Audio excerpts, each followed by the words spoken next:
What's up, guys? Rumblin Man coming to you from Florida this evening or tonight, depending on what part of the country or world you are in. Here in Florida, it is 9:02 p.m., so I apologize that I am 2 minutes late. As always, God bless you guys, and thank you so much for being here on the Rumblin Man channel today. This is my first official live broadcast. I've gone on to kind of test it here and there. And quite honestly, during the live broadcast, I don't even know how many people we'll have in here. It's possible we'll have 0. It's possible we'll have 13. It's possible we'll have 3,000, which is, I've got a little over 3,000 subscribers, which is why there would potentially be that many if possible. But I don't really know. What I have noticed is that some of the bigger YouTuber guys that I admire, like Philip McKnight and stuff, as a supplement to their channel and their review and tutorial videos, they often do hangouts on the air. And this is something that I'm interested in starting to do and bring to the audience on a regular basis. So if you would like to see more hangouts on the air after this very one you're watching right now, then please feel free to let me know in the comments. So as I wait for some people to join, let me just mention a couple things. I want to thank anyone who has signed up to be a patron. I believe I have one patron at the moment, but thank you for your financial contribution. I've also had a couple of very small donations come in through PayPal, and I thank you for that. I am running the Rumblin Man channel as of tonight, which is April 16 of 2019. I am running the channel on no budget. So whereas I want to get camera upgrades and things like that, I currently cannot afford to do so. So your contributions make things of that nature possible. And I very much appreciate it. Another thing to note, if you're watching this on the playback after the broadcast happens, one thing to note is that the products that I mentioned in this video will be in the video description, as well as links to my social media and other products and things I might mention and discuss in this video. Tonight, we're going to be talking about guitars, and I'm going to be talking about my favorite guitars ever. And I'm going to be talking about bass, electric, and acoustic. I'm going to show you my favorites that I own, and I'll talk to you about some of my favorites that exist that I have yet to own. I'm going to talk to you about the process of getting the guitar you need, because there's better guitars for better genres. Genres have their own instruments that cater to them specifically. What guitar you might need for per se genre, and how to go about getting your hands on that guitar, going from the place where you don't have that guitar to having it. Because here's what I can tell you. 5 years ago when I moved to Florida, I brought, excuse me, I brought 2 guitars with me. Yeah. One was a Squier Strat, one was a Takamine acoustic, which I still have, and one was a Squier bass, and I still have that as well. Those are what I brought with me, and that was all I had. And then now I've got enough guitars that I literally don't use all of them live. So should I thin out my collection to get camera upgrades? Well, my buddy Sean and I were talking about that today. Who knows? I'm going to take a look at the chat real quick to see if anybody has said anything. No one has said anything, and I don't know if anyone's watching, and I don't know how to know if anyone's watching. But feel free to go on and chat in the link there. One thing I'm going to do real quick is I'm going to verify this broadcast and make sure that we are indeed live on YouTube. I mean, I know that we are. I'm just kind of making sure. I have something caught in my throat right now. I'm not really a guy whose voice cracks much. I guess it happens to. Oh, this is some point. There's something in my throat. Excuse me. Sorry about that. You are live and it's working. All right, that was Cameron. So we're going to be bringing Cameron. Okay, there's another text message from my buddy Sean, and he said it's working too. So got two friends texting me. One is my real brother, and he's going to be our guest tonight. I'm going to bring him on about halfway through, and then another one is my buddy Sean. And I actually had a late lunch with Sean, and I'm still finishing my last fill up of Diet Coke from that. Got more right here if I need it, and I need to quit drinking Diet Coke so much. So anyway, a big thanks to the financial contributors. A big thanks to anyone who has lent group abilities, anyone who has lent instruments or time or talents into the Rumblin Man channel. You guys are just as good as big financial donors. There are some who have literally lent me things, my buddy Ed, many others. I want to thank my good friend Jeff Roberts, who works on my guitars, and he's an anonymous guitar tech of mine here in the area, and he's made a lot of things possible. And so it's great to have this army that marches forward. And then I know that there's a lot of my my good friends out there right now who are watching, as I'm getting text messages and things of that nature telling me so.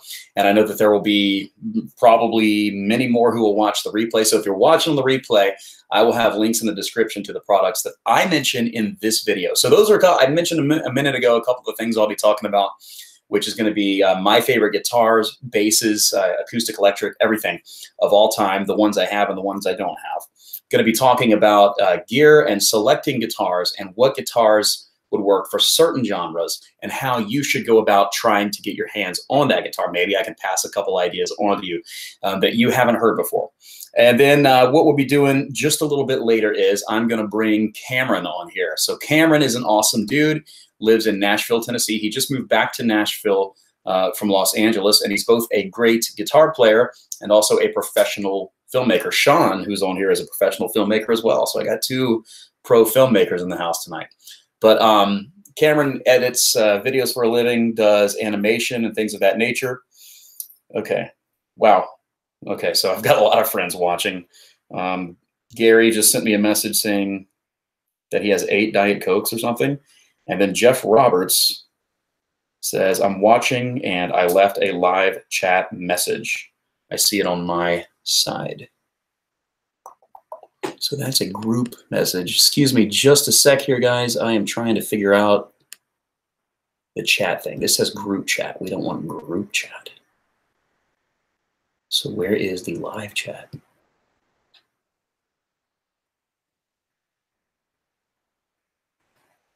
Nah.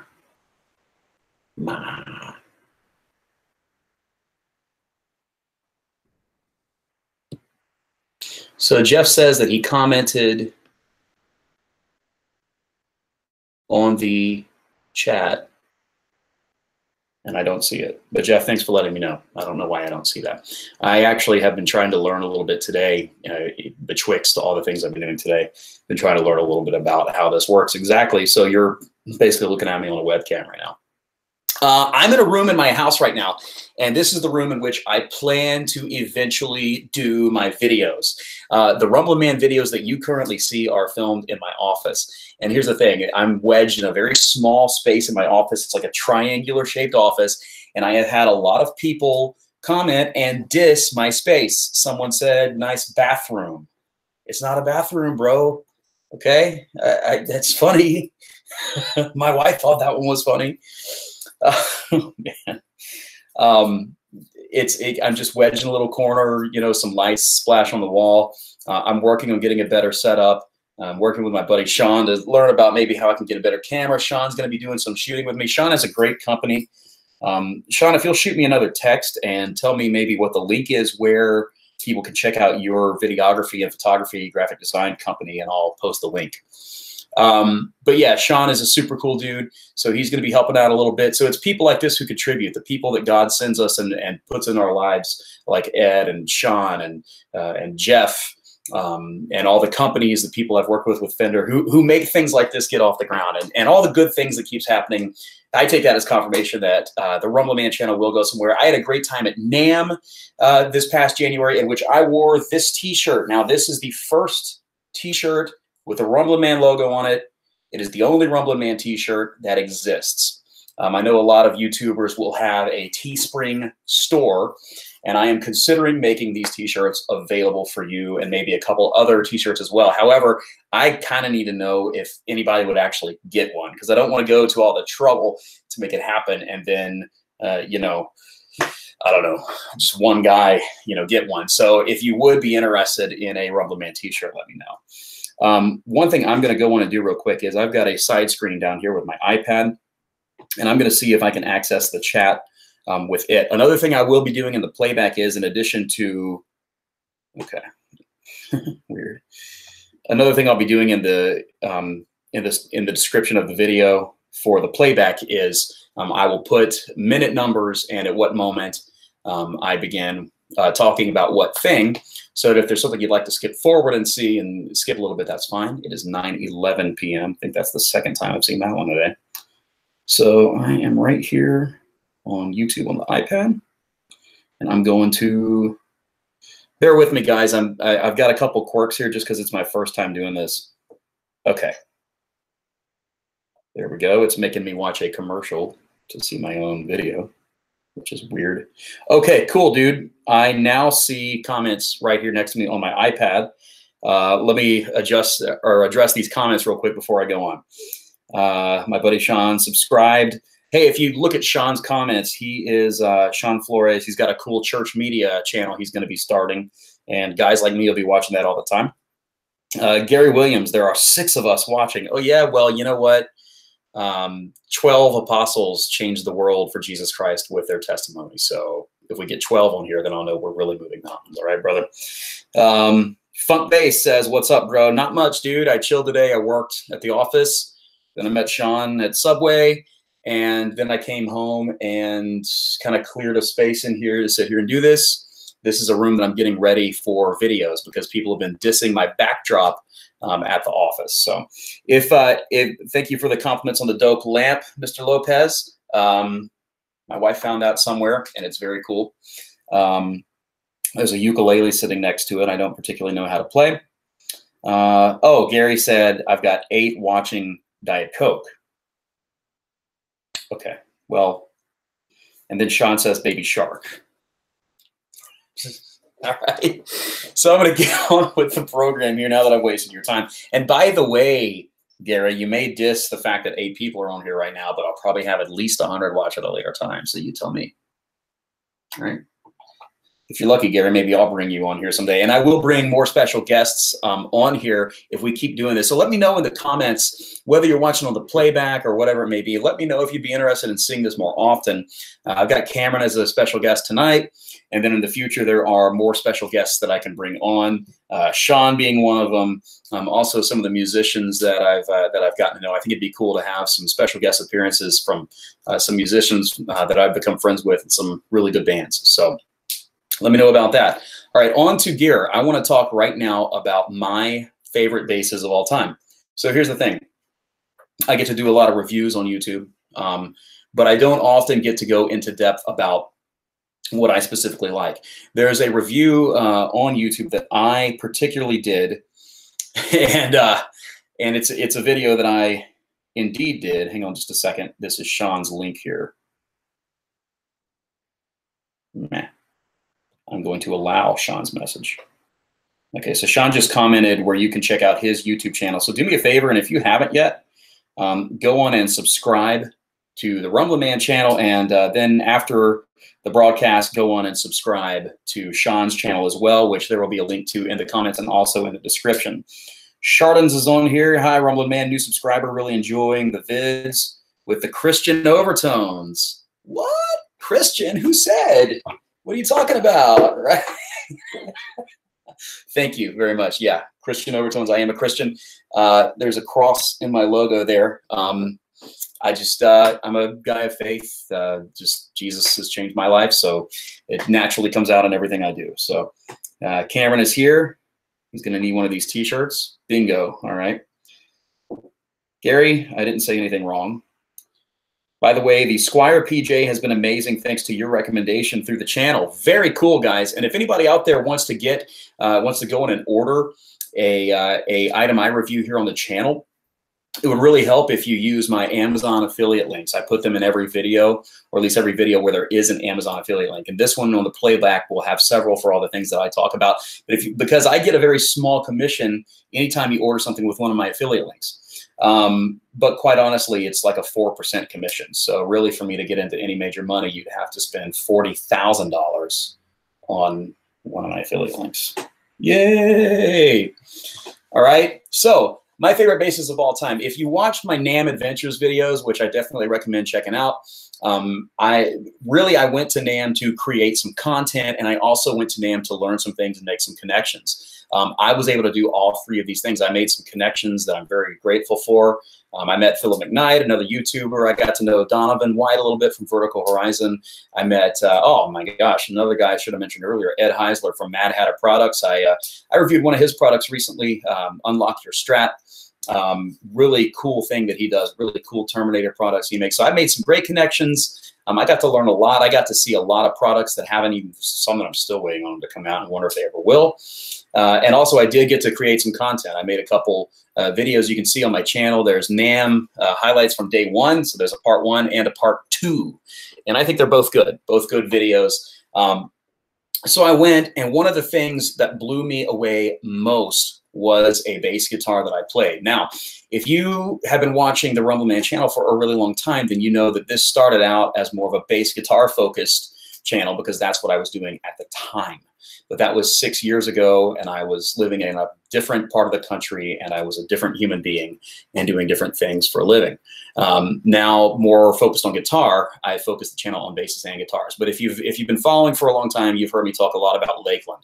I simply think that Lakland are the best, and that's not to negate Fender, because quite honestly, you'll see I review a lot of Fender basses, and I think right now in certain markets, Fender is the way to go. But I think the only way that can get you past the greatness of Fender is there are some boutique brands that make Fender style models and really put a great spin on them. So I'm going to take you over right now to an application window and share it. All right, we are looking at a Lakland Skyline 4464 custom PJ bass in ice blue. The reason that I brought this particular model up to show you is because I tried this one out at NAMM, and it completely blew me out of the water. I mean, this bass is so sweet. Now, for one thing, I am a PJ guy.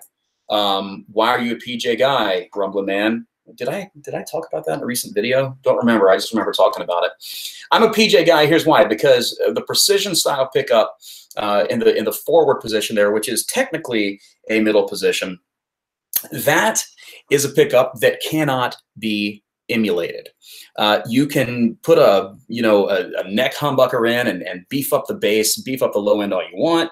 You can try to thicken up your jazz style pickup, but I'm just telling you, you're only going to get a split coil P-bass style sound with a split coil P-bass style pickup.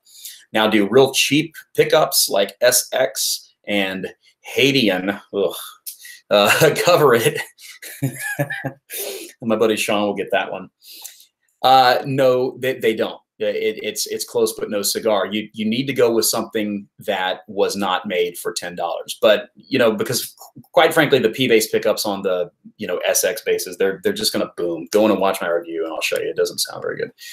And quite frankly, I'm no longer into SX. This currently is my favorite bass of all time because I picked it up at NAMM, and it felt just great. The necks on the Lakelands, and quite honestly, look at this. This is Skyline.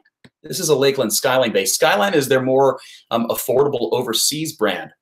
The U.S. Lakelands are going to cost about the same as your car, $3,000 or $4,000. But check this out. This is their Skyline bass. It runs at about $1,300, which is just under what you would spend on a Fender American Professional bass, and it's just over what you would spend on a Fender American Performer bass. So, but the thing is, it is of the same grade and quality as those basses. I'm telling you, these are great. My buddy John, who I'll have on the show sometime, is a bass player, owns several Lakelands. I got to check out one of his new ones recently in a video that I plan to release. But this just packs a lot of punch. And then I plugged it in and I played it, and I was just blown away by the sound. there's PJ basses and then there's PJ basses, and this is the latter, man. Kind of like watches.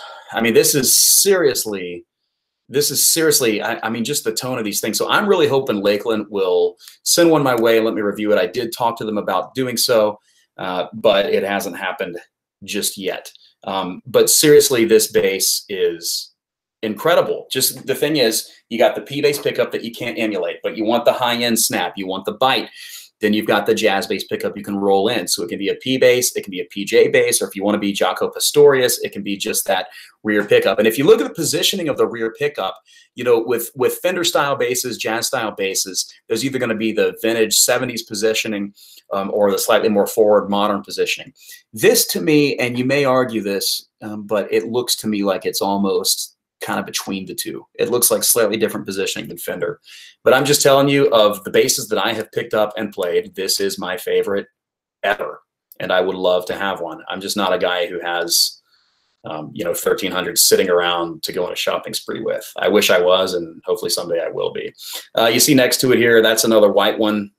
Same one, but I believe that's a rosewood fretboard. It could be ebony, I'm not sure.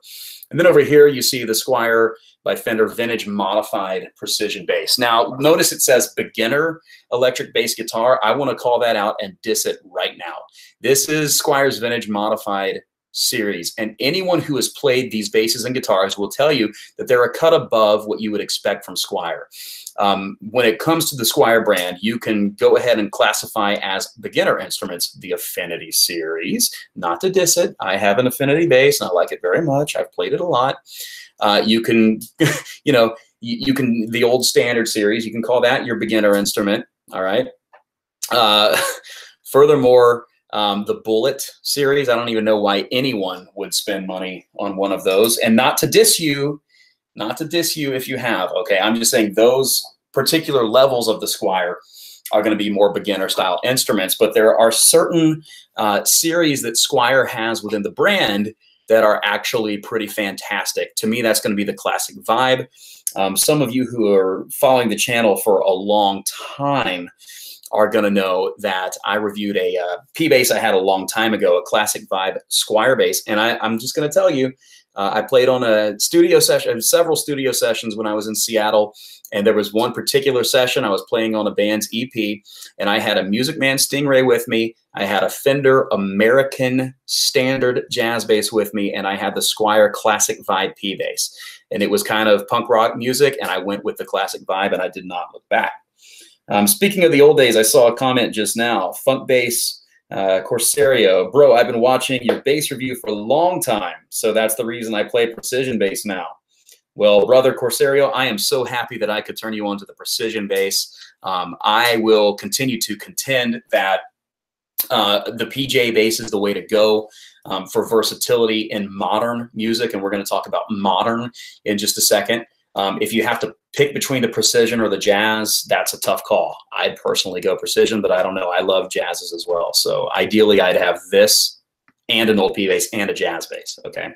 So this is going to be my favorite bass of all time. And you may say, well, Daniel, what about, my name's Daniel, by the way, for those who just know me as Rumblin Man.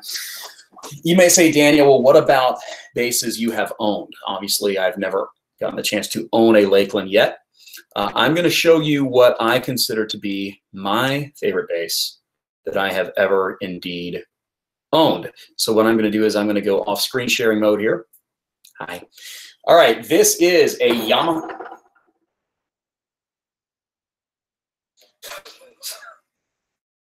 So this is a Yamaha BB bass. You remember these. So you know the newer ones, you can get a newer one. If you're watching the playback, there will be a Amazon link in the description to where you can get the newer model. But here's the thing. These, if you think back to the 80s, man, these are being played on a lot of records and a lot of live concert tours. They were incredible then, and they were incredible just a few years back. I want to say maybe 6 or so years ago when they re-released this classic Yamaha BB situation here. And I think this bass is absolutely fantastic. I got it off of a trade with my buddy Ed Hauser, who's here in Florida and has helped the channel a lot. He had lent it to me for a review, and I just loved it. And he gave me a great trade deal for it. But if you look at these really cool inlays, and then also check this out, this laminated neck, I want to say it's a 5-piece. I would usually, in the past, I would have avoided that. I would have been like, well, it's not one piece of wood. I'm not using that. I'm telling you, it's one of the best necks I've ever played, bro. By the way, this arrow, I did not put that on there. It's still there. And I'm trying to take it off. Ed, thanks for that. Ed, thanks for the arrow, brother.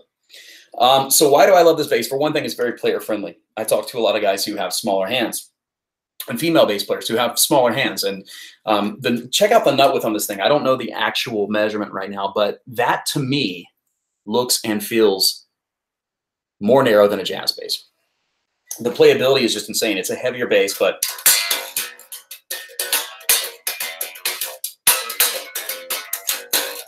I've got DR Pure Blue strings on this right now. You can see my video of those. I reviewed these strings. You can see my video of me just checking out this bass. My bird Sammy kind of intruded into that video, and he could start yelling my name at any minute, just so you guys know.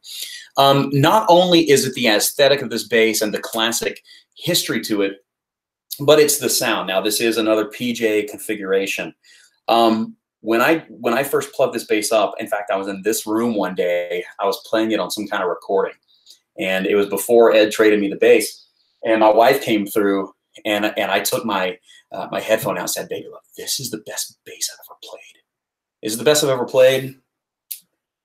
Probably that Lakland is. But this is really amazing. So if you're on a tighter budget and you can't go, you know, with a pro-end Fender, if you can't go with something like Lakland, but you want a great PJ sound, you want a sound that's going to be versatile, a real playable neck, if a slightly heavier instrument isn't the end of the world to you, I really recommend going with Yamaha BB. This is the more classic style that they're not really making anymore. But it is still really great. The new one is great too. It sounds equally as good, just has a little more of a classic look to it. They changed up some of the aesthetic, changed the pickups a little bit.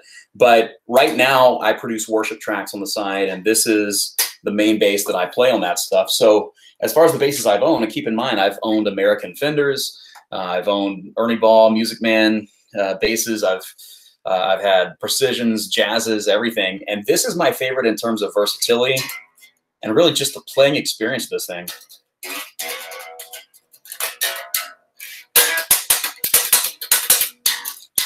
So they have active ones too. I wanted to take a video so bad yesterday, but I couldn't because my phone died. I was at Guitar Center, Tampa, Florida yesterday, and there was a 5-string one with flats on it, and I could tell they were DR flats, which is great because I'm playing DR flats right now on another bass. So in terms of basses and what I consider my favorites of all time, I'm going to go with the Lakland Skyline 4464 PJ bass, and also the 4464 custom precision bass with a matching headstock. My friend John has one that's green. Love it.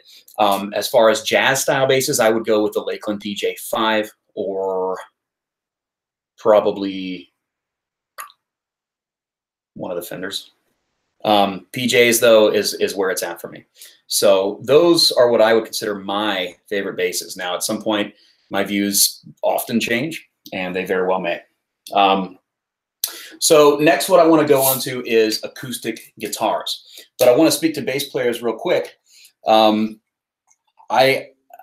something that I've been debating in my head a lot lately, is using the gear that caters to the genre that you're going to play. So many of you know that I play praise and worship music pretty often. It's not, at the moment, it's not the only kind of music I play. I also play cover songs out at restaurants around Florida as a solo entertainer and stuff. But worship music is kind of my thing as a worship leader. I'm just a fan of worship music, modern worship music especially. And the thing is, what bugs me is this. If you know worship music, you know that the guitar tones out there are going to be very much covered in big reverb sounds with plenty of decay. The guitar tones out there are going to have a different array of drives that they may use, but a lot of great clean tones. In terms of delays, there's going to be a lot of delays. And then as far as other effects go, you might hear tremolo, you might hear chorus, but it just doesn't get all that crazy. And the kinds of pickups that are going to cater to that sound, sometimes an HH, humbucker configuration, will do that in terms of an electric guitar. For instance, the Veritas guitars. I personally think the best kind of, if you don't mind a little hum, probably one of the best kinds of worship guitars would be a Fender Jazzmaster. A Strat, a Tele are also great. They get you that really clean, beautiful, chimey tone. Something about the P90s and a Jazzmaster works really well, especially tremolo. Tremolo sounds great for this kind of music.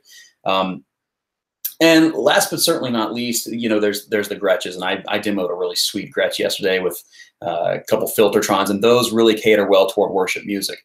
But what bugs me is this, is when I walk into an environment where, you know, I'm trying to describe the worship music sound here for those who might not know it, and it bugs me when I walk into an environment where it's going to be that kind of music and a dude is standing there with an Ibanez shredder guitar. And it's, you know, an Ibanez or a Jackson, and the pickup configuration is HSH, which to me is just the worst possible pickup configuration unless you're playing 80s metal. So look, a couple guys are going to get on here and diss this, all right?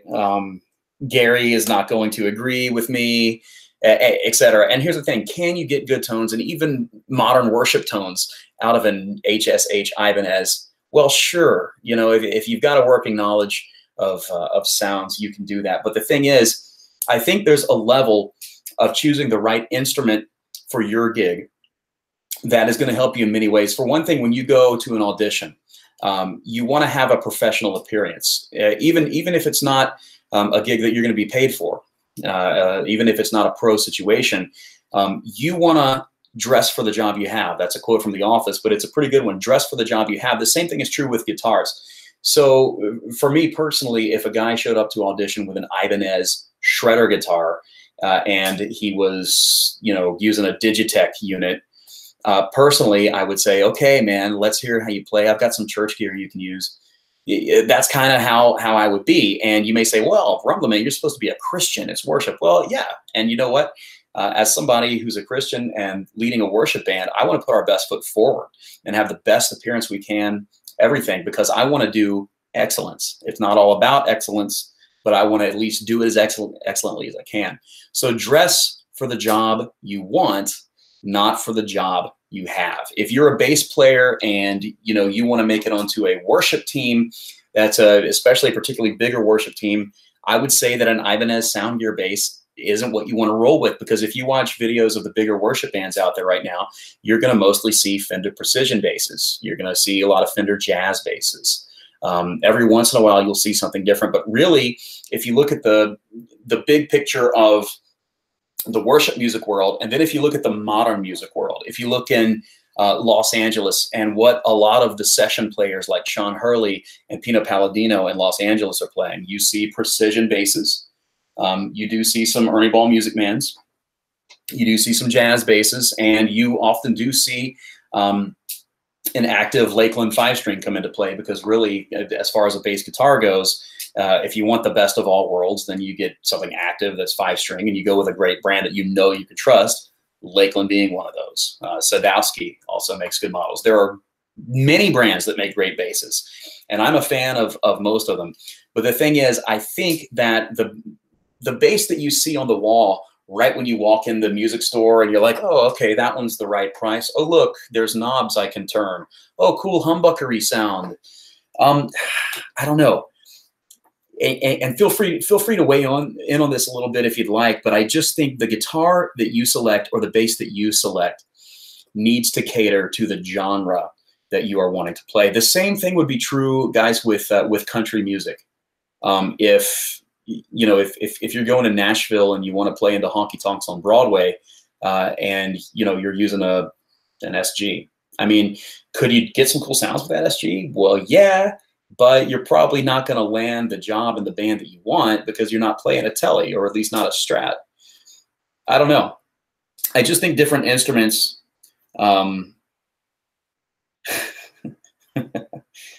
Cameron Childs, I've used an HHH Washburn.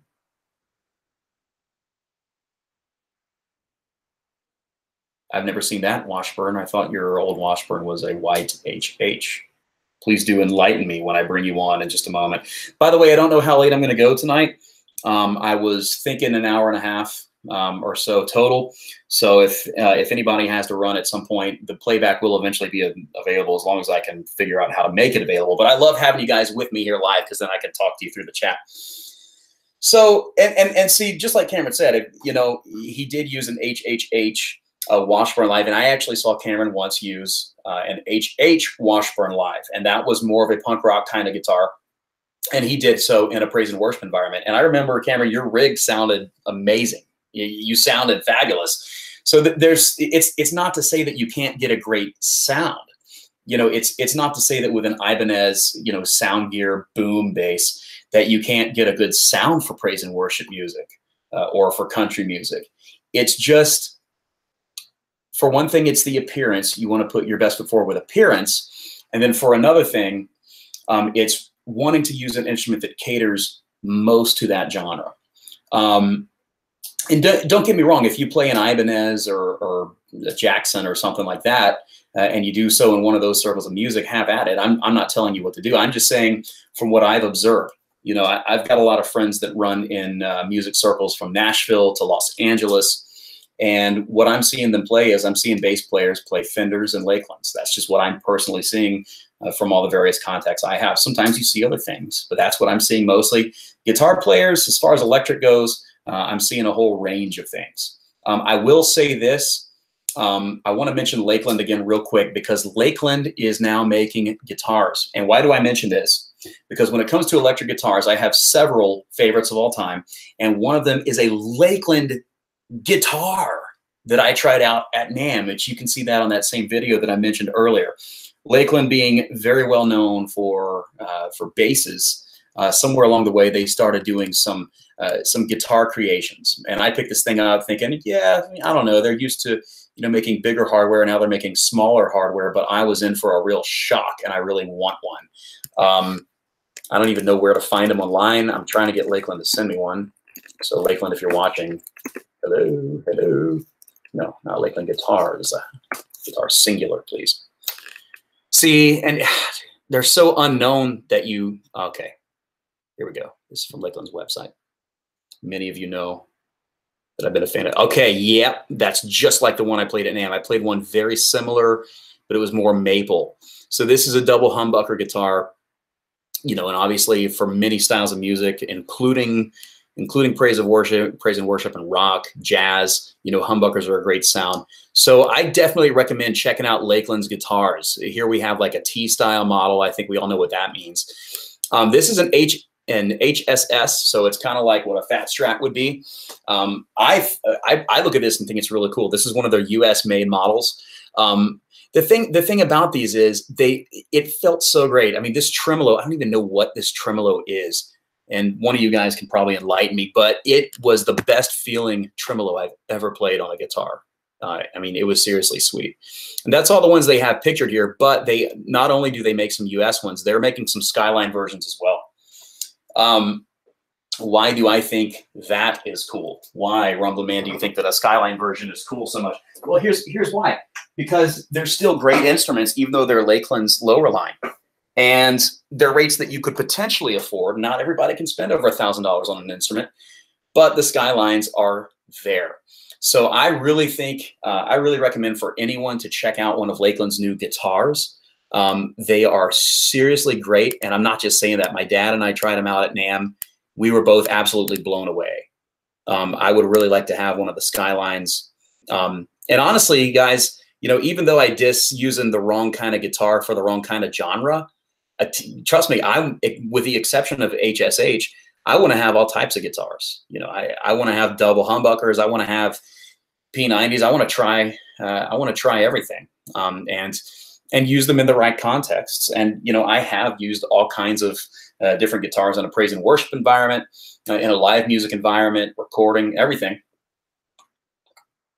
And I find that just about anything works. I just think that, you know, putting your best foot forward with the image you project and what you bring to a gig is going to be very important if you're wanting to progress in your music career. And even if your music career is not as a professional musician, you still want to put the image forward that's going to help you progress. So let me show you my favorite electric guitar that I currently own.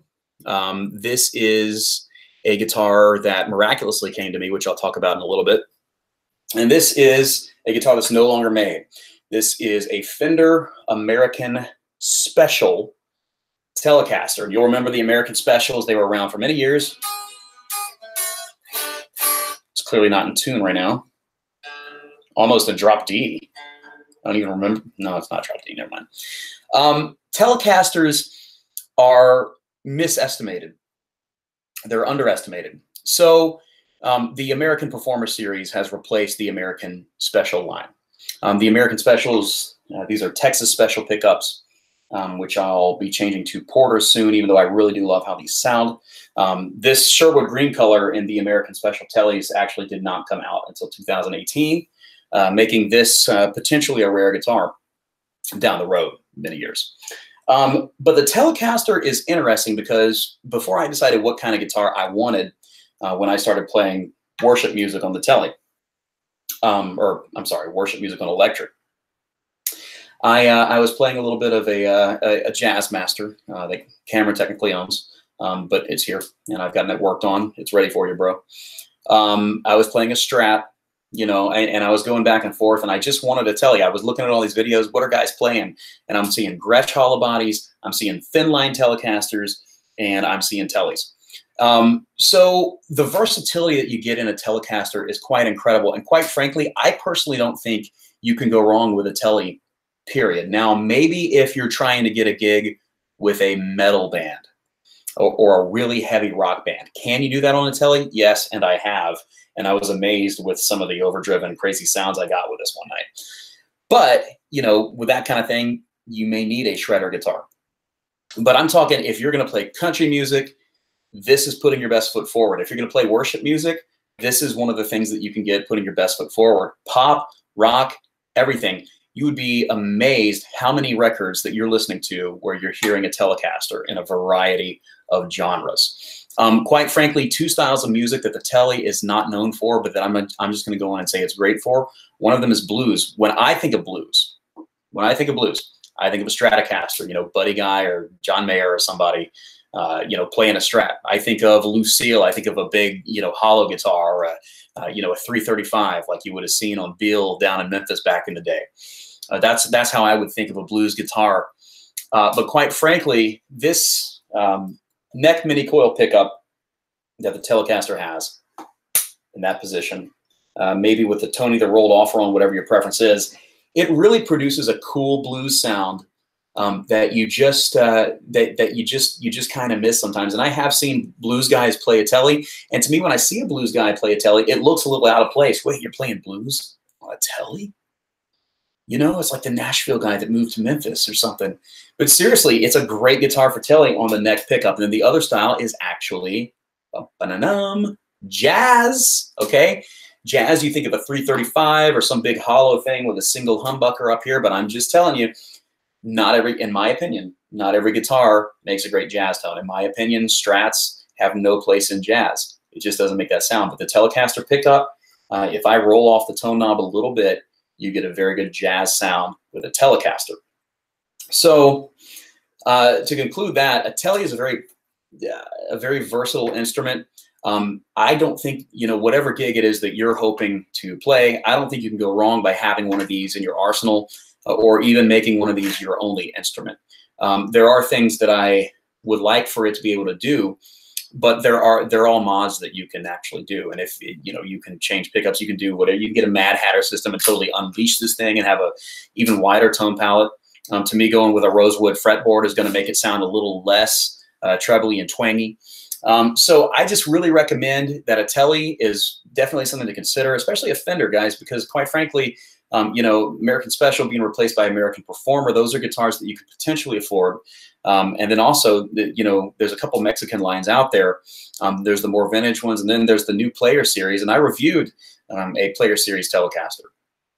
And I've got to say, there was nothing wrong with it at all. It kind of needed a setup. You know, I had to tune it a lot during the review, but you give it a setup, give it some good strings, and you're good to go. So a Telly is a great consideration for whatever kind of show it is you might want to be playing. Now I'm going to turn my eyes to the comments here and see if there's anything new to comment on. There's a lot of new stuff. Chardons says, I'm looking at a cheaper beginner bass. I was considering a Harley Benton Progressive or an Ibanez TMB 100 Talman. Anyone had experience with either or both? So Chardons, I don't know if you saw my review, but I reviewed on my channel the Ibanez Talman 300, the one of that cool flaky metallic green color. I very much liked it. Here's what I don't like about the Talman 100. I don't like the neck. And this is a big old argument that I get in with guys all the time because I happen to have a couple preferences with guitars that other guys don't seem to share.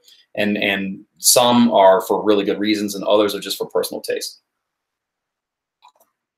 As far as necks go, I like high gloss, I like semi-gloss, and I like satin urethane finish like this. I like those three things. I don't like unfinished necks. And to me, the Ibanez Talman 100, I just didn't like the neck on it. I tried one out one day, you know, I thought it was cool.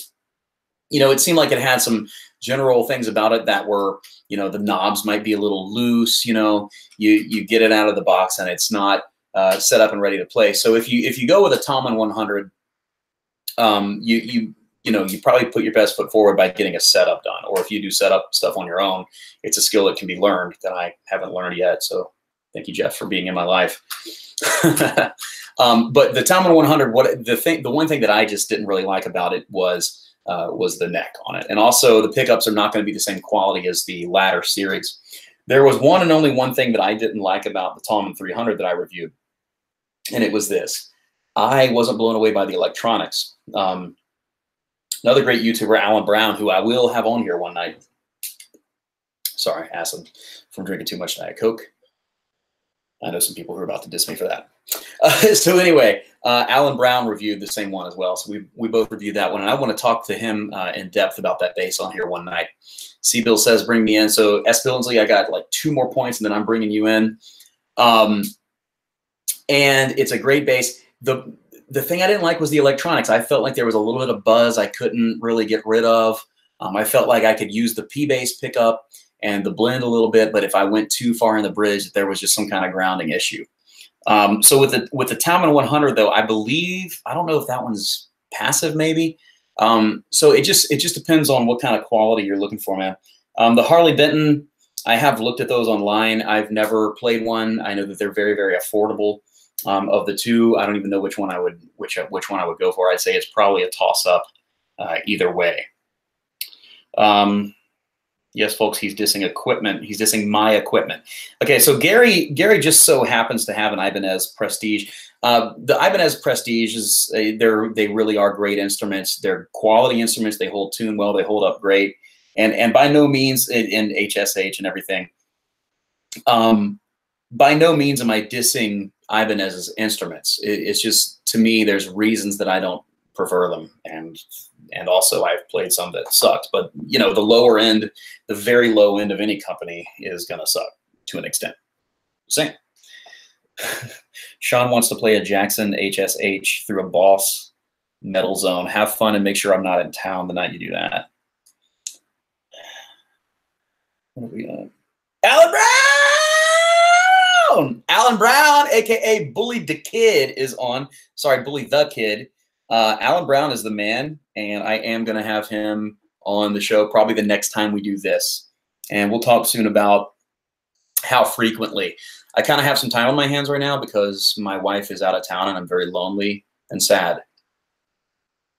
But also it is the second busiest work week of the year for me. So Alan Brown, you were the man. So Alan, you got to check out his channel, man. If you're into bass videos or even drum videos or jamming videos, he is awesome. His channel rocks. In fact, I was watching Alan's channel for a long time, and then I had learned that he knew who I was and that he had seen me before he had even made a channel. Now he's passed me. He's got like 3 times the subscribers that I have, and so he's one of my favorite YouTubers, actually. So very cool to have Alan on here. So to kind of get back to the train of thought, you want to pick the instrument that's going to cater to what you're doing. A Telecaster is going to cater to a lot of different things. So this is my favorite electric in my collection, and it is the one that I rely on the most. It holds up, and that part of that's just being good American Fender quality and having great appointments on it. Now, here's another guitar. Jeff, I don't know if you're still on here, brother, but I am in the process of purchasing this from my good friend Jeff. And this is going to be a more affordable instrument. This is an Epiphone. And you won't hear me diss Epiphone a whole lot. Now, Gary will tell you this thing probably isn't in tune right now. And it's not. This is an Epiphone. This is the 339 Pro by Epiphone. So here's the deal with 339. It's like a 335, but a more small body, closer to a Les Paul in size. But still kind of the classic 339 shape. Now, I did a recent poll on my channel of a few different things I was thinking about going on and reviewing, and this was voted as something to review very quickly, so this is coming. These humbuckers, coil tap, this really is a beautiful guitar, and it runs in the $500 range. So if you're looking with this kind of classic sound, if you're playing jazz music or praise and worship, and you want you know, humbuckers that can split into single coil sounds, I would very much recommend checking one of these out. Now, this particular model doesn't hold tune very great, but that could be a matter. There's a lot of things that could play into that, whether it's with it being a synthetic bone nut, or as Gary told me, with not winding my strings good enough. I don't know. There's a lot of things that can play into that, but I personally think it's a really good quality instrument. I've played it on some worship tracks that I've released on Loop Community. You can check out my Loop Community profile, Rumblin Man, if you're a worship leader looking for backing tracks. I first played this at Jeff's place, and I just thought it was so playable. I just wanted to sit and play it. Makes me want to play jazz, even though I'm still learning how.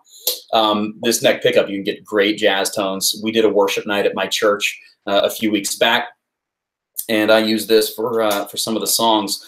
So this guitar is living proof that you can spend $500 on an electric guitar and get a decent instrument. You know, if somebody said to me, you know, Rumblin Man, I got $500 to spend on an electric guitar, what should I go with? I would have to answer with a question, and that question would be, well, what style of music are you looking to play? What kind of, you know, gig are you looking to get? Because the thing is, if you're not, you know, trying to cater to one specific gig or to a range of different purposes for the guitar, and it's just something you want to play in your house, well, then you have the freedom really to go whatever route you want. But for the $500 range, you can find used Fender models pretty cheap. And quite frankly, the Fender models, they just don't ever go out of style. You know, there's never a day when you look stupid holding a Strat. You know what I mean? And then, honestly, Gretsch makes some really good guitars in that price range. I've talked to my friend Yin Yell, who has had a Gretsch in that price range. And then, honestly, you get higher-end Epiphones like this. Now, I say higher-end Epiphone. I know that there are some that are even higher-end than this, but I call this a higher-end Epiphone simply because the lower-end Epiphones would be the Specials, you know, etc. This is on par with, you know, the other. Well, now it got dinged up. No, it didn't. Haha. This is on par with the other Epiphone guitars that'll have the word Pro in them. I would say it's a better instrument than the G400 Pro, though. So it just goes to show that, you know, you can spend $500 on a great Epiphone model and have a great instrument on your hands. I personally don't look down on anybody for playing an Epiphone. I think Epiphones are great. My buddy Jacob recently got a Hummingbird, really cool acoustic. So nothing wrong with Epi, and there's nothing wrong with Gretsch. All right. If we take a look over here, bump.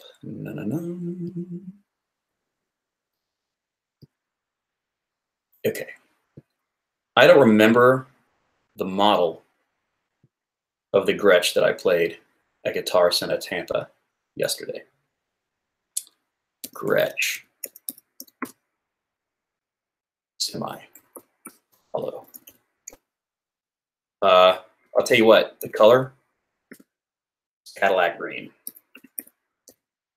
which to me looks almost identical to Sherwood green, the Fender scale. By the way, Fender bought Gretsch. Okay, this is the guitar I played at Guitar Center yesterday. So check this thing out. And this is not what I would call an affordable instrument at $900, but it's also not what I would call an expensive instrument. Because quite frankly, people spend more money than this on guitars not as good as this one. I picked this thing up at Guitar Center Tampa yesterday, and it just rings like a bell, man. I was playing the tremolo and everything. These Filtertrons are just fabulous. It was a stunning guitar, and I was just sitting there holding this thing, playing it, thinking, you know, this is a great instrument. This is a great high-quality instrument. Gretsch guitars are really cool. Good friend of mine, Jesse Valenzuela, plays lead guitar for Gin Blossoms, and he's got a great Strat, great Telly. I saw him in Orlando recently, and he had gotten a Gretsch, and it just sounded great. So Gretsch gets overlooked a lot, but here's the thing: they're great jazz guitars. They have a little more high-end bite to them in the humbuckers, you know, than an old jazz box might. But you can always roll off the tone and get closer. They're even good country guitars. Some people consider Gretsch to be twangy guitars. I personally don't. So you can play them in country music, and quite frankly, for praise and worship, like I take this and I call this, you know, textbook great worship guitar. The semi-hollow body, the woody tone that you'll get from that, the Filtertron pickups and the tremolo system. This is just a recipe for great success playing praise and worship music. So if you want to audition, you know, for a bigger worship team than the one maybe you have been on in the past, or whatever the situation is, if you walk into a church holding one of these, and it's a church where, you know, they're staying modern with things, you really can't go wrong here, guys. And this is affordable in that $8.99. You know, that's not cheap. That's not affordable scale, but it's attainable. It's attainable. And I'm going to talk about attaining things in just a moment. So just so you'll know, Cameron, here's what I'm going to do. I'm going to talk about acoustics and then attainability. And then I'm going to bring you on, my good man. So Gretsch guitars are cool. Guys, let me know what you think about Gretsch. I mean, I know that they make some streamliners and things down in the low end.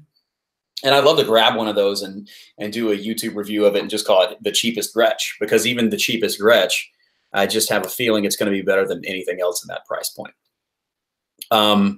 Yeah, this was just really cool yesterday to get to play this. That was a nice treat. This is another color. Love that blue, man. Check that out. I like the green. Azure metallic, very nice. Orange. So, you know, if you're going to be playing jazz, country, or even if you're looking for a guitar that's just versatile, and you've got around $900 to $1,000 price point to spend or to finance, you know, orange stain is another classic looking Gretsch color. Then this is one route that I would recommend going. Just realize that anything affordable that you get, and affordable, when I say affordable, I'm not talking about affordable line instruments, anything attainable that you get. And when I say attainable, I mean under $1,500. Anything attainable that you get, just be prepared. You might need to get a setup. I've had my telly set up by Jeff like 3 times, guys. So I'm going to go back over to the broadcast here. So there's that. So when it comes to what my 3 favorite electric guitars of all time are, that's a tough call. I will say that there is one particular Fender model out there that I would love to have, and it's a DG, Dream Guitar, and that's going to be this. It's a limited edition that did come out in 2018.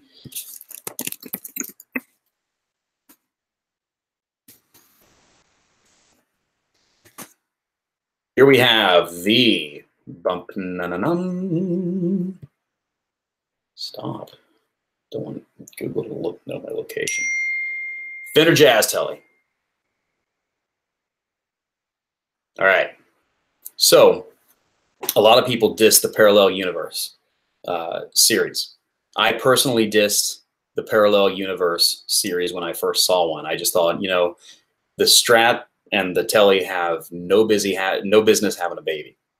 But I just dig this. For one thing, P90s, I've just felt for a long time, like for worship music, for rock music, for many other styles, just a couple good P90s would really be a great sound for anything ambient or even, you know, drive with a lot of reverb.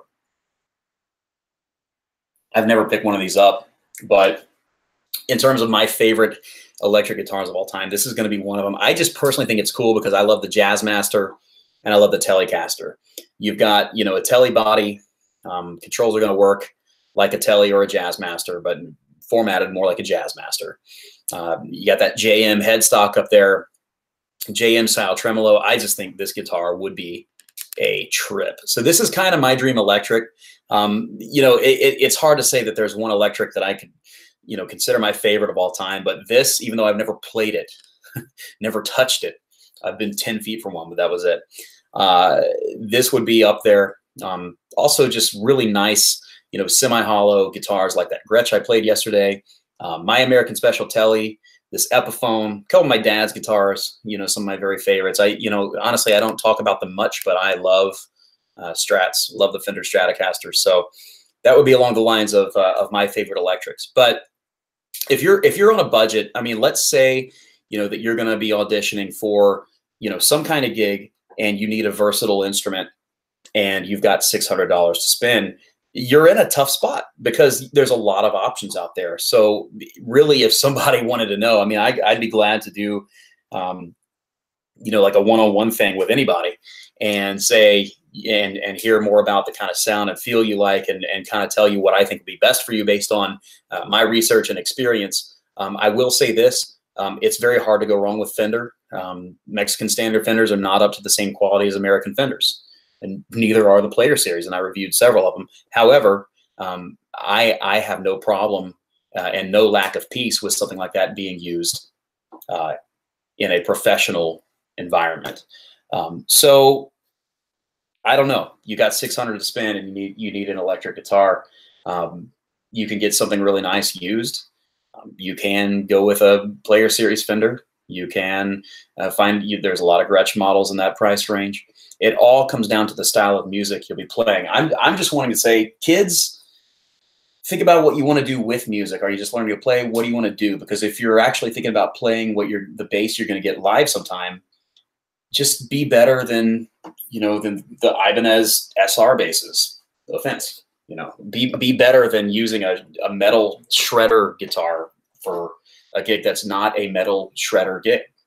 That's just my personal opinion. You can take it or leave it. All right. Real quick, I want to address acoustics. I'm a little bipartisan.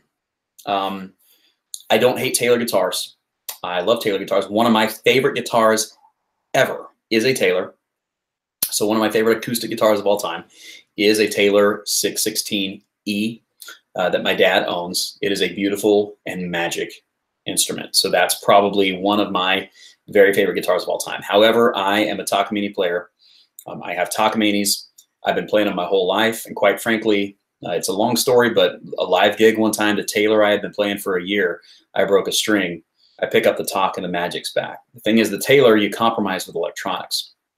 You know, you can't go wrong with like a good Fishman piezo pickup system. You know, those will sound great and they'll get you there. Taylor, you know, has experimented with these expression systems. And in my personal experience, personally using one live with a band and solo, I never could EQ it the right way. And you may say, well, Rumblin Man, I happen to know that you were using a more affordable Taylor. But here's the thing.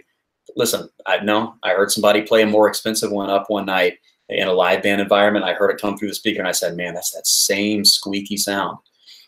So I'm not dissing them or their creation, but I am saying that I would be very careful before jumping into buying a Taylor if you're going to be playing live, because you want something that's not going to disappoint when you plug in.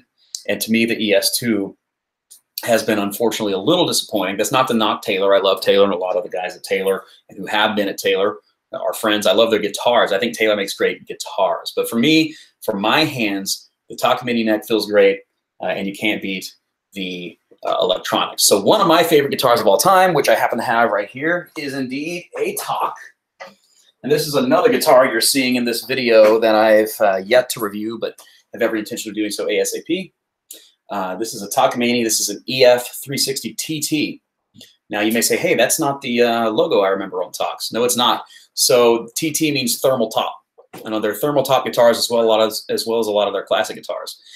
You have this new logo, which is really just the T from the Takamine logo. And that's cool because I think it reaches a new generation. I talked to a guitar master one time who said to me, you know, Takamine blinked at a critical moment in terms of advertising and promotion. And I don't really know the ins and outs of the business. He could have a point there.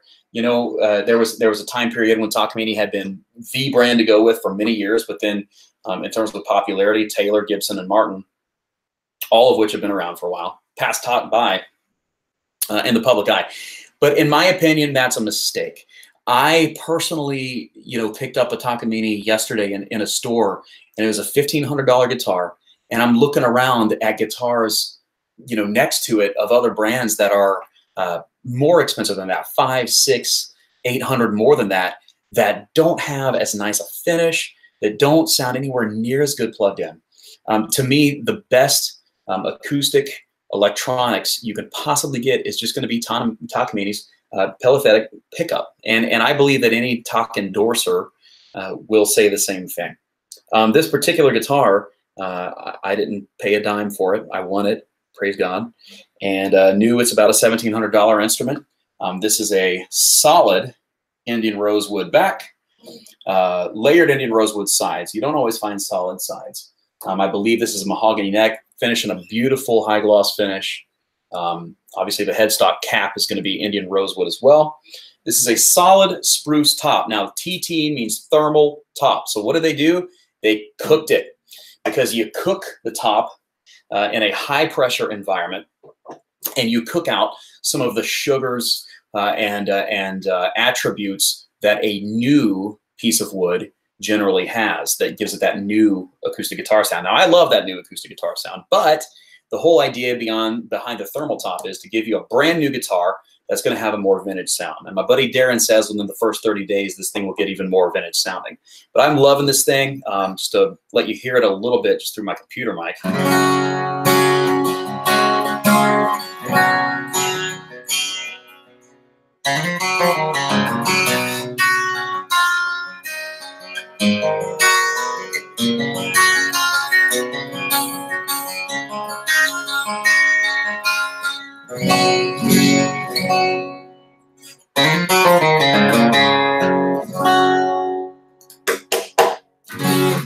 So to me, that sounds great, because there's an element in there that I hear that really does sound like an old guitar.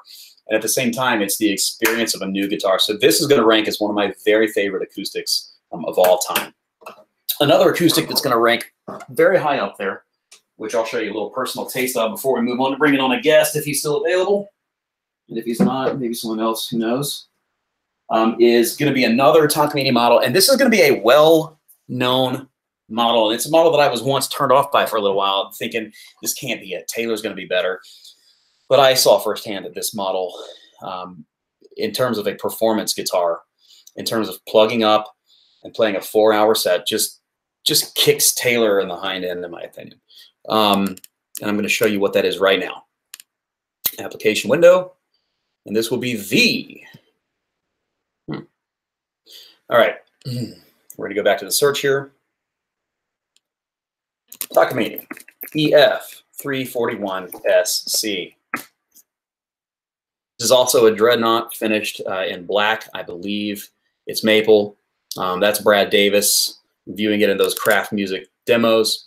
Let's just take a look. Who has good pictures? Let's see. Sweetwater pretty often has some good pictures. Not always, but usually. So you're going to say, oh, Daniel, I've seen everybody and their little brother play that guitar. Well, yes, you have. You've seen John Bon Jovi play this guitar, maybe with a #1 sticker on it. Steve Wariner played one of these before they made a signature model for him, very similar to this one. I've seen Toby Keith with one of these. A lot of country artists, Toby Keith, Blake Shelton. And you may say, well, those are country artists. They don't know anything. True, but they do know what guitar is going to hold up in their hands throughout a tour. Just saying it, bro. So back in the early 90s, this was a very popular guitar to have. I was kind of blown away yesterday because I actually do have one of these, but the one I have is, I'm going to show it to you, but the one I have is over 25 years old. What year is it right now? 2019. And my dad got it in like 91. And the one I have is very, very, very beat up. And no longer really even sounds right. So I saw a brand new one of these, in addition to another great Takamine model. I saw one of these at Guitar Center Tampa yesterday. I was like, oh, there it is. I remember those days. And I wasn't going to pick it up, but I ended up figuring out, you know what the heck. I picked it up, and it just blew my socks off. Because here's the thing. For one thing, I mean, obviously, I'm going to be biased because I've literally been playing one of these my whole life, since I was like an 8-year-old kid playing my dad's guitar, which is now mine, I guess. So it knocked my socks off. For one thing, I'm a dreadnought guy, but even if you're not a dreadnought guy, like the highs come through in this thing so well. And I sat there, I had forgotten, how this guitar felt to play when it was new, because I was a kid when this was a new guitar, the one that I have in here. And man, I sat there and I just freaking played, dude. The neck is so incredibly player friendly. I would say it's one of the easiest necks to get around in existence. The body, I mean, I used to get a little annoyed that it was painted black because I wanted a natural or a sunburst. But the thing is, it's a beautiful guitar. The body is great. Just the sound that came out of this thing. Like, I practically had an emotional experience playing this thing yesterday. And I know from personal experience that this guitar and the other Takamines will hold up nearly for a lifetime, because the EF341SC that I've got sitting here in this room, that has been all over the country with me and my dad, all over the world with my dad, that's recorded, it's been beat up, it's been under the sun, it's done long shows for many, many, many years. I could literally put new strings on it and take it out and play it on a 4-hour gig tomorrow night, and it wouldn't let me down. I've just chosen to retire it and play newer talks instead. This is amazing. If you need / want an acoustic electric guitar that's going to be a solid workhorse that will never let you down, this is awesome. And check out the price point, okay? If you want to get a Taylor for $1,300, you're going to be looking at, you know, the deluxe 200 series models, which are still, you know, mostly laminate guitars. And quite honestly, the necks kind of suck on those. No offense, Taylor. You're going to be looking maybe a lower end 300. Now the 300 series, you know, Taylors are, in my opinion, pretty good. And actually, Sean did comment and say Taylor 314 CE with a Fishman. Well, here's the thing. You got a Taylor 314 CE, you know, Taylor themselves will say these are pro-grade instruments. You're not going to hear, you know, a Taylor rep say, yeah, the 200 or 100 series, man, those are the pro way to go. But they will endorse the 300 series. You get into some nicer sapele wood. The 300 series has, you know, a satin finish. And so, you know, for this price point, maybe you could get up to a 300 series guitar. But here's the thing. How good are the electronics going to be? Because they used to come with Fishman systems like what Sean has. But now you've got the expression system too. And if you don't like it, if you take a gamble and you decide you don't like it, you're plumb out of luck. Or maybe you find an older one with an EST.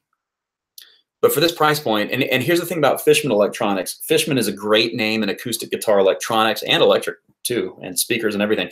And Fishman systems sound great. They sound standard. But quite honestly, to me, Takamine's preamp and their Pellethetic pickup, to me, to my ears and to many, many others, it's the best plugged-in acoustic guitar sound I have ever heard. I've recorded, I mic acoustics when I record, but if I didn't have a mic, I've had no reservation about plugging this guitar in and recording with it. It sounds so good plugged in. And the thing is, so for $1,300, if you want a guitar that's going to stand the test of time, I would go with this Takamine or another like it. If you want something that's going to be a vintage vibe and do an incredible job, maybe an even better job, I would say, you know, the thermal tops are great. But this is going to rank among my like top 3 favorite guitars of all time. So will my thermal top Takamine. And then from there, it's just going to be a tie between several different things I've played.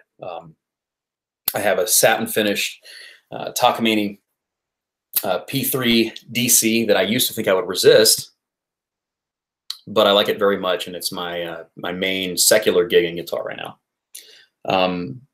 Some guitars I reserve for, you know, nicer environments, which is usually going to be Christian worship music. Then others I'll go play it, you know, in a restaurant environment where there's people drinking and tripping and stuff like that. So, if you're going to be getting your next acoustic electric, even if you only have a $600 budget, the G series has been refined. Takamine's G series has been refined in recent years. I just say look to Takamine because they're not going to let you down. This guitar I'm going to show you right now, I have taken it to the shop once, and it was just because the bridge, the saddle needed to be worked on, and the guitar had already been being played for over 20 years. So here's mine.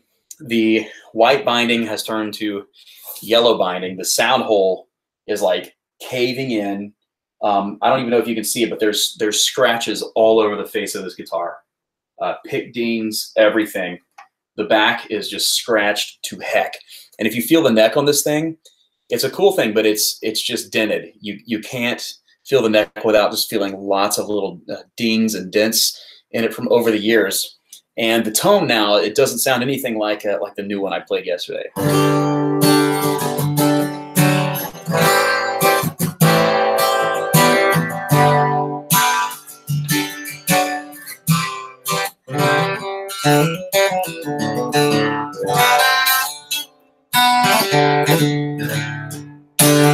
So the new one I played yesterday had more of a new guitar sound to it and projected like a 7-band EQ with a very nice high-end emphasis. This one has an old guitar sound to it with a very nice high-end emphasis. You know, some people resist dreadnoughts because there could be some low-end boom. But I can tell you what, right now, if I were to record with this, I would spend a lot less time EQing it than I would with some of my other acoustics that I record with.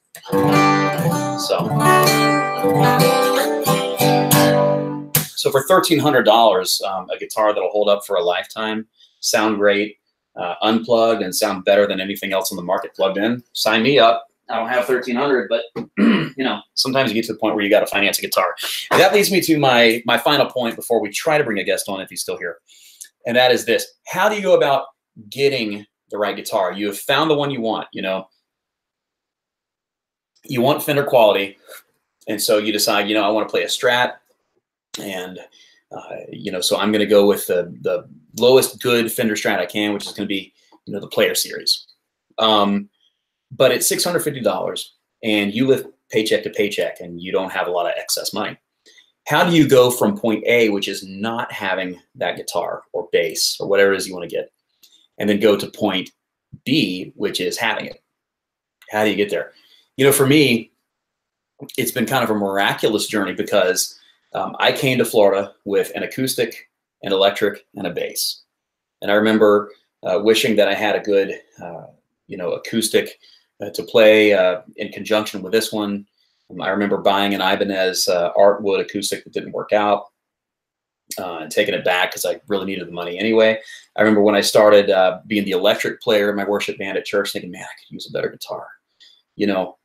And now, and then with basses, I remember thinking, you know, I'd like more versatility to record with basses. And now I'm sitting here, and in this house, there are 3 basses. There are 4 electric guitars, 3 of which are mine. Actually, really 2 of which are mine because I'm still paying for one. And there are, in this house right now, 5 acoustic guitars. Now, you may say that's overkill. Well, here's the thing. This old one, obviously, I'm never going to get rid of that. I won this one, and then 2 of them, 2 that I very much like, Takamines, I bought used. And then I have a Taylor that I don't play. So how did I go from there to there? I'm going to tell you how I've done it. For one thing, I don't recommend going into debt because financially speaking, I'm a person who has to pay for a lot of debts. And for me personally, as far as my spiritual walk goes, I just feel it's probably best not to get into debt. However, you know, in a crunch, Sam Ash and Guitar Center and others do have financing options. And a lot of people will say, well, just do that and make monthly payments. But the thing is, man, when you sign up to make monthly payments, you mess yourself up sometimes, man. There are months that I can't make all my monthly payments. I would know. Another thing is this, you know, there's the route of selling things that you already have. You know, I talked to my buddy today who would, you know, to get his Taylor, you know, he sold some things he had. So if you've got gear you have, I'm in a situation where my guitars and basses, there's not really anything there that I personally feel like I'm up, maybe one, but there's not really anything there that I personally feel up for selling because of my electric guitars. 2 were given to me.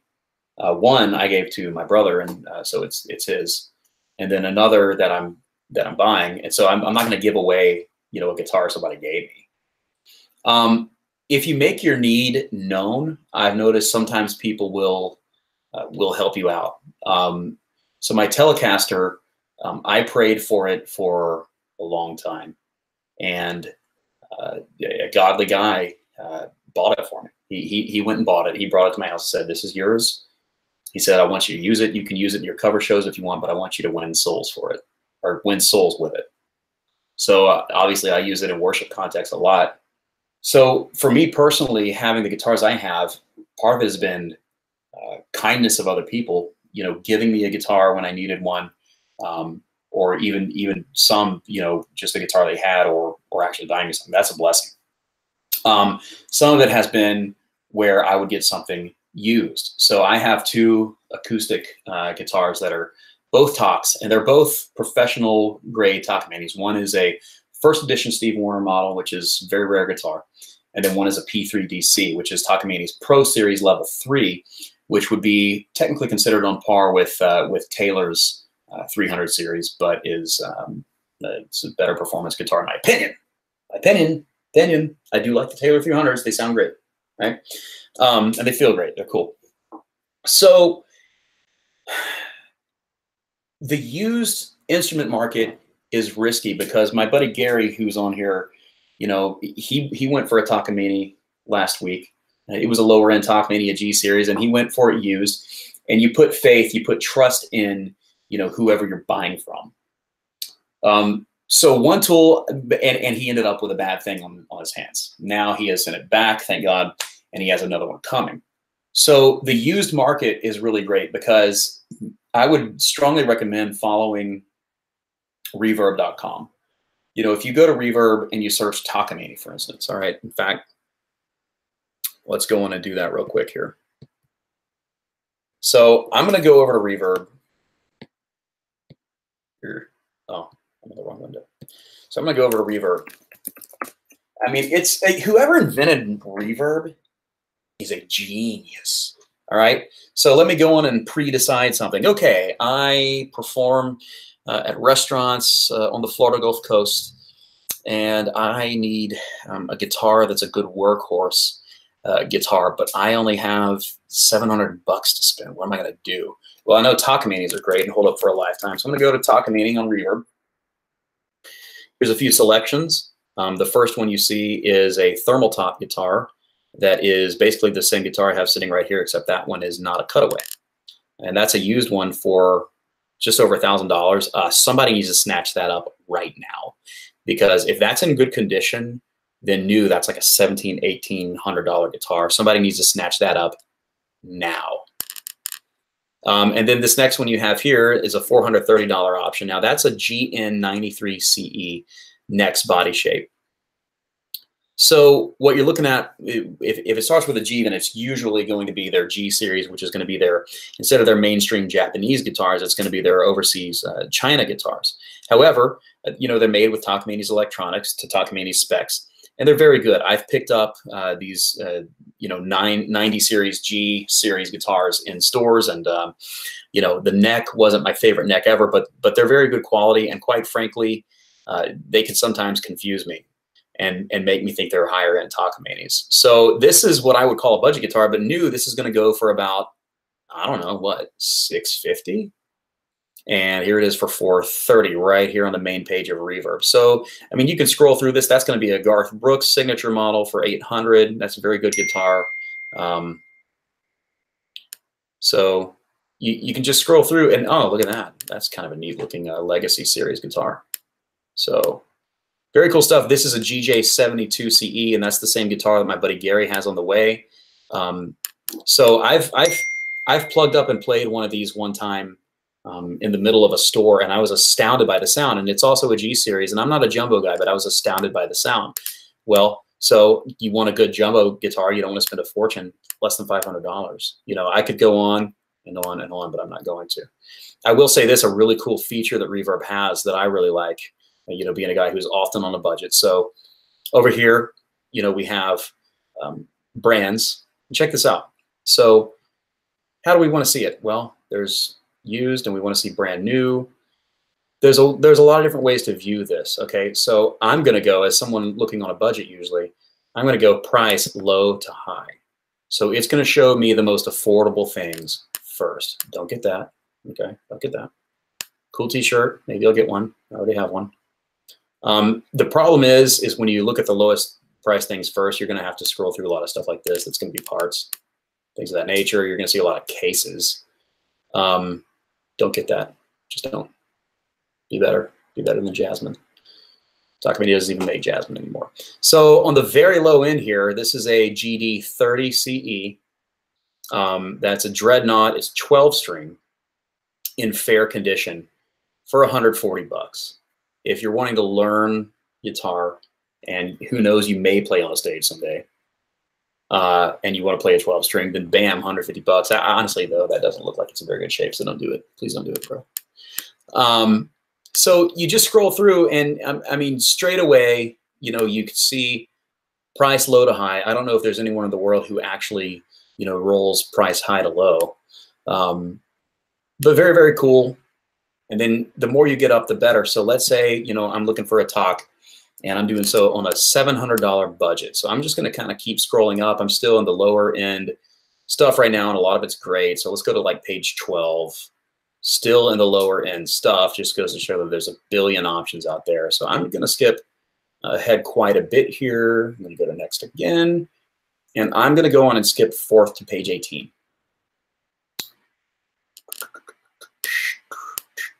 Wow, and I'm still in the lower end stuff. A lot of affordable options through the years. If you're going to get a used G series, though, please talk to me first. And I say that respectfully. It's just sometimes you can get yourself in a bad spot. You know, you can get something that was lower end of the first place and some dude destroyed it. Just saying it, not spraying it. So here we are at the 400 mark. These are newer G series instruments. Judging from these pictures, they're B stock. So these are coming from Don at Studio Gears. He helps people out. This is a GF30 small body guitar for under $400. That's a good deal if you're wanting a real small bodied thing.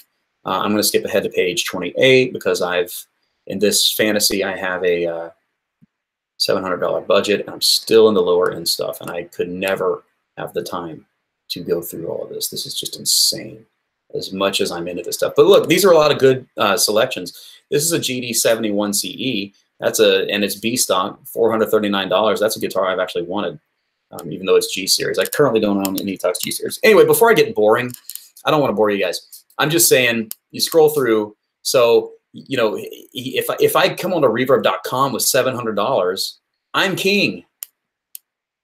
All right. So the used market is going to be excellent. Now I'm going to show you one more tip, and this is going to involve me logging into a very personal website, Facebook. Actually, you know what? No, I don't even know my password. I can't log into Facebook. Just check out the Facebook Marketplace. It's really easy to access on the smartphone app. If you have Facebook, check out Facebook Marketplace. I have found great deals on Facebook Marketplace because you're going to find local people near you, you know, accessing your location.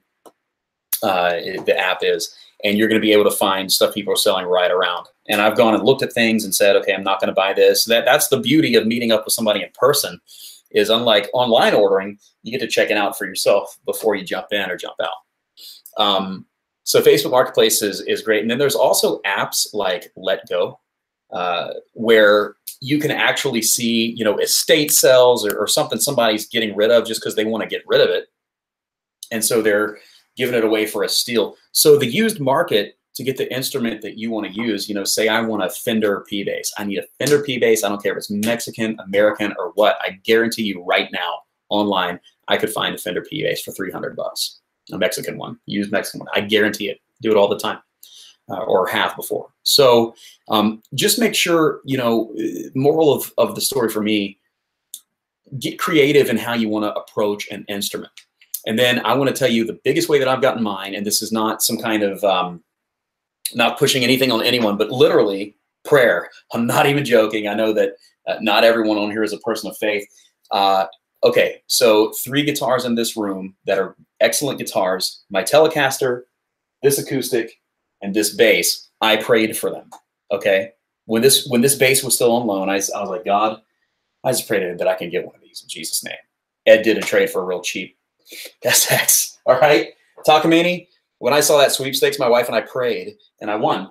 The American Standard, American Special Telecaster that a guy got me, real good, solid Christian, godly guy. Not that, you know, there's not solid people who aren't Christian. I'm just kind of explaining the situation. You know, I prayed for this, and I said, Norma, I want you to be praying that I get a American Special, you know, Telecaster, and probably Lake Placid blue, but then Sherwood green came out. I prayed for it, and I have it. And here's what I'm saying. I'm not a contender that that you're going to get everything you pray for in life. Because right now, I guarantee if I pray, Lord, I need a Cadillac Escalade, I just need it, I pray that I'll walk outside in the front yard right now and it'll be sitting there. Well, there's probably not going to be a Cadillac Escalade in my driveway. But here's the thing. I believe prayer is powerful. So if you are a person who is a person of faith, if you're a Christian, if you know Jesus and have that direct link to God through the blood of the Lamb, I would say go on and pray for the piece of gear you want. Be praying for it, because I've prayed for guitars and got them in ways that I couldn't have. You know, one by an excellent trade. I got the blessing in that one. One by, you know, one of God's servant guys getting one for me, and then one by winning a sweepstakes. I mean, and prayer. So absolutely, yeah. So Chardon says prayer works. I totally agree, man. And obviously there's a lot more important things to pray for than guitars, but my personal faith, my personal belief in Christ and in God is that when you're in Christ, you're a new creation. I believe that God cares specifically about the small details of my life and your life. You know, he wouldn't have done all the little things he's done for me just to tell me he loves me if he didn't care about the little things. So yeah, pray, literally pray. That's the biggest thing I can give you for getting a guitar. Not saying it's going to happen every single time, but it can, because with man it's impossible, but with God it is. So there's my little needs versus want, God knows. But that's my little faith tidbit of the night. Like I said earlier, it kind of comes out in everything I do, and prayer is how I ended up with 3 of these guitars. So you tell me. But then there's, you know, there is financing. I personally don't recommend going that route. You know, maybe in an emergency, I don't really know. I just, I'm really not feeling debt right now. So the used market, and also there's so many new selections. A lot of you guys are gearheads like myself, and you know how to find things. But if anybody watches this who, you know, you'd like a consultation with me on getting an instrument, I'd be glad to do like a one-time, you know, 20, 30-minute thing with you, you know, at no charge or anything. My channel, here's how my channel is funded. It's not. So, you know, it's monetized with ads on YouTube. And then there's, you know, affiliate links, and then there's crowdfunding websites. I'm on Patreon, patreon.com/Rumblin Man for monthly donations. And then I have a PayPal set up at paypal.me/Rumblin Man for one-time donations. I have gotten a patron. I have gotten a couple small donations. I have gotten one check from YouTube, and I haven't yet gotten a check from Amazon because I haven't reached the threshold. At this point in my channel, with just a little over 3,000 subscribers, and really, I took a break for a couple years, which is when I blinked and life passed me by for a moment. Not life, but YouTube. I should have been working on it at that time, but I've really only been back to working on it seriously for 1 year now, contingent and working hard on upgrades and trying to bring you guys quality stuff. And in 1 year, I've come a long way, but it's not yet a situation where I'm, you know, making money doing this. It's not yet even really a situation where, you know, it's paying for the time that I put in or anything. It's right now, it's still, you know, a side thing that I'm building. But I'm serious about this because here's why. I'm not one of those guys who totes the things that he's gotten to do, but I have worked in music and music ministry my whole adult life. I've gotten to meet and know a lot of people in the big music world out there. You know, I've gotten to do a lot of things. I've gotten to use a lot of gear. So I just like having the opportunity to impart my views on gear, music, and related things. I like to do that because I think, you know, I've heard so many testimonials from so many of you guys out there that you know, that you went and bought a guitar or a bass based on my recommendation. You know, I wish I had known about affiliate marketing 6 years ago, because I've sold so many Schecter stilettos. I don't even recommend that bass anymore. I mean, if that's what you're looking for, but I don't like the body shape personally. So that's not what I currently recommend going with, but check out my review. And if you like what you hear, go for it. I did a really decent sound demo of it back in Washington State. But so when it all comes down to it, so that's kind of where I'm at. Teespring, I might do that. I'm up for hearing your ideas. I've got a couple Facebook groups that you can join if you play worship guitar. I have a Facebook group for worship guitar and bass players. And then there is a secret group on Facebook called RM, Rumblin Man Insiders.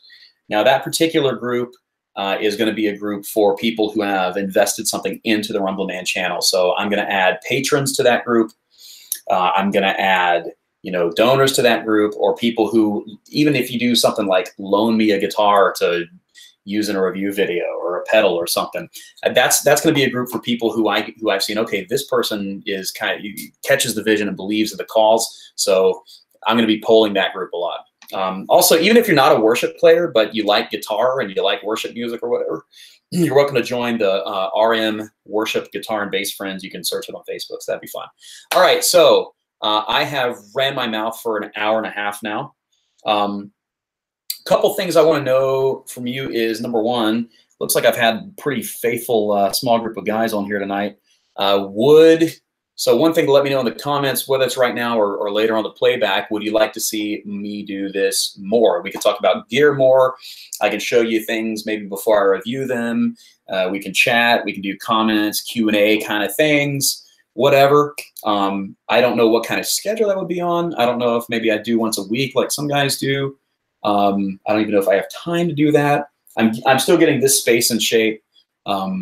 Working on that, and this is going to be where I eventually produce videos.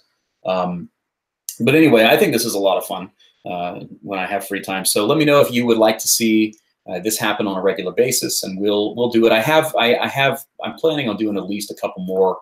We can do something with Alan Brown, and then I've talked to a couple other guys. All right, I want to see if my brother Cameron is still down for doing this, because it looked like I got a text from him saying, dude, I've been sitting at my computer forever and I'm going to bed and stuff. And if that's the case, then I completely understand, because I know what it's like to work some long hours and stuff. So I'm going to go to this person link here. I'm going to invite Cameron over, and he either will or won't join. So I'll just tell you about Cameron a little bit. Cameron is my brother from the same mother and dad. Cameron is a really cool dude. For one thing, if you follow my Facebook at all, I did a live video of me and him just kind of jamming at some point. And it was pretty sweet. But he's a very good guitar player. At a young age, he's got a lot more knowledge than I did at his age in terms of just the fretboard. But something really cool he's done with his life, you know, I've been trying to toughen out in music all these years. He has actually gone on to be a full-time filmmaker. He does films, edits videos, produces. He's worked for Snapchat. He's worked for NBC. He just moved back to Nashville from Los Angeles. So it'd be very cool to have him on here if he's still available. What's that? Oh, that's my bird talking in the background. I'm sorry. It looks to me, however, like Cameron has signed off for the night. So much for that special guest.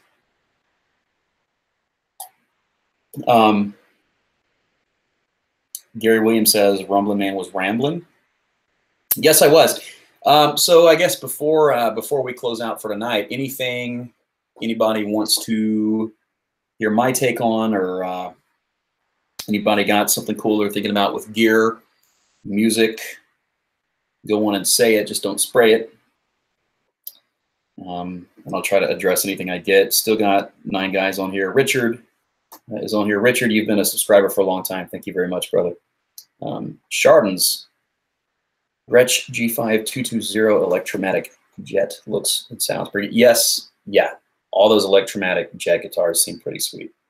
My son has an SG clone, Epiphone Studio Golf. If, you know, the golf thing, I mean, yeah, if that's the kind of music he's playing, then that, you know, some kind of SG style guitar would cater to that very nicely. Personally, if I were, you know, playing very heavy rock music all the time, that's the kind of band I was in, I would try to play an SG. Personally, you know, I would try to go with a Gibson or Epiphone SG. Yeah, the Gretsch, that'd be cool. But one of my favorite Epiphone models, I mean, obviously this 339, but the Epiphone G400, not the G400 Pro, but just the straight up G400, the one with a worn finish. Not an expensive guitar whatsoever, but a very nice SG. Feels, looks, and sounds a lot like a Gibson. I'm telling you, there are some situations in which you can get the more affordable option and sound great and hit the stage confidently. You know, I don't discriminate against Epiphone whatsoever. One more thing I'm going to check with before signing off as far as a special guest goes is, yeah, I guess we're good, unless one of you comments right now and says, hey, I'm sitting in front of a webcam and I look cool, let's talk. So anyway, I'd like to do this more often. Upcoming things with the channel. In the past, it's been all electric guitars, basses. I have plans of doing some app reviews and app tutorials on Song, Planning Center Music Stand, Prime. As far as acoustic guitar stuff goes, this Takamine back here, Zoom AC2 direct box acoustic pedal. I've got a Tonewood amp sitting around that I need to review. So many things. I also probably this week a Fishman Loudbox Mini, this Epiphone. So the thing is, I've got stuff to review. My situation is this right now at work. I'm just kind of in one of my very busiest weeks of the entire year, and therefore I'm having a hard time, you know, making stuff happen as far as timing goes. But I want to do it all. So great stuff coming up. Honestly, in my personal opinion, there's never been a better time than now to be involved with the Rumblin Man channel and to be a subscriber and a friend. Oh, Gary likes the Tonewoods. Gary, I'm going to review this Tonewood amp, man. I haven't even taken it out of the box, honestly. But it's a great time to be a subscriber and a friend, because things in the past year have gotten better, and things are just going to get better from here. I just really feel like that's the case. So from here, we're going to get up to more subscribers. I want to hit, by sometime this summer, I want to hit 4,000. You know, I've got Instagram and Facebook outlets, you know, as a supplement to this. But I just, I love reviewing guitars, love exchanging information and ideas about gear. So chat with me on YouTube, Instagram, Facebook. At this point, I'm not in as high demand as some of the really big YouTubers. So at this point, I can answer messages still. So I don't know if I'll ever be a big YouTuber like that, but I would certainly love to be, you know, down the line. That'd be very, very cool. So my bird is in there chirping, which means he wants an apple. Apple? Apple? Apple? Usually he says apple back to me. So he needs to be fed. I'm going to call my wife, who is out of town. So anyway, God bless each and every one of you. Be blessed and be encouraged. When you walk with the Lord, there's always good things ahead. The Bible tells us that God is always working for the good of those who love him and are called according to his purpose. If you are in Jesus Christ, you're a child of God, and he is working on your behalf. If you would say to me tonight, you know, Daniel, I don't think I'm there. You know what? You can be. So be encouraged, roll with God, because to me, that's just the only way to really live the quality of life, you know, that you can live to your full potential. But even if you're not a person of faith, you know, there's always good things around the corner. A tough season, it's not a backward slide into the abyss. A tough season is just a setback on your journey to what's going to be best for you in the long run. So be encouraged. There's a lot to live for. There's a lot of good in the world, even though there's a lot of evil too. And as far as music gear goes, you know what? Music is always going to be around. They're never going to make music illegal. I don't think it'll ever be illegal to play your guitar. So let's continue to dive into to these things that we love. You know, music, instruments, faith, whatever. You'll probably hear a little bit of all of it here on the Rumblin Man channel. So God bless you guys, and until the next video, I will see you soon.